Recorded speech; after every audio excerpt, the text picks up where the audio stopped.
तर मित्रांनो, सिलेंडर हा पार्किंग मध्ये आणि गॅस शेगडी वरती कसं शक्य आहे? तर मित्रांनो, हे शक्य आहे आणि हेच आपण करण्यासाठी आज चिपळूणमध्ये आलोय. नमस्कार मित्रांनो, मी रोहन मिरजकर. मी आज आलोय चिपळूणमध्ये. ही बिल्डिंग आहे सरांची. इथं आपल्याला गॅसची पाईपलाईन करायची आहे. आपण हे सोबत सिलेंडरचं ब्रॅकेट पण आणले, हे पण तिथे फिटिंग करायचं आहे. तर व्हिडिओ शेवटपर्यंत बघा. सरांचं घराचं किचन जे आहे ते दुसऱ्या मजल्यावरती होतं आणि त्यांना त्यांचा जो सिलेंडर आहे तो घराच्या मागच्या बाजूला जी जागा होती तिथे ठेवायचा होता. त्यामुळेच वरच्या साईडला किचन पर्यंत कॉपरची गॅस पाईपलाईन योग्य पद्धतीने घेऊन जाणं हे खूप महत्वाचं होतं. तिथे गेल्यानंतर आम्ही पूर्ण सगळं घर बघितलं, कुठून कशी कॉपरची पाईपलाईन योग्य पद्धतीने घेऊन जाता येईल ह्याची सगळी पाहणी केली आणि आपण कामाला सुरुवात केली.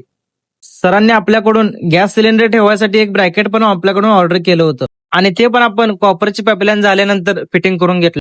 मित्रांनो, आता जो गॅस सिलेंडर आहे तो योग्य ठिकाणी आहे व त्यांचं किचन पण नीट नेटकं दिसतंय आणि संपूर्ण सेटअप हा प्रोफेशनल पद्धतीने झाल्यामुळे पूर्ण सेफ्टी तिथं झाली आहे.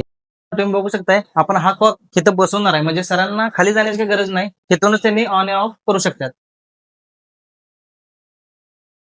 तर मित्रांनो, तुम्हाला पण महाराष्ट्रामध्ये कुठेही एलपीजी कॉपर गॅस पाईपलाईन जर करून घ्यायची असेल तर कॉन्टॅक्ट करा रोहन मिरजकर, माऊली एंटरप्राइजेस, कवठेमंकाळ.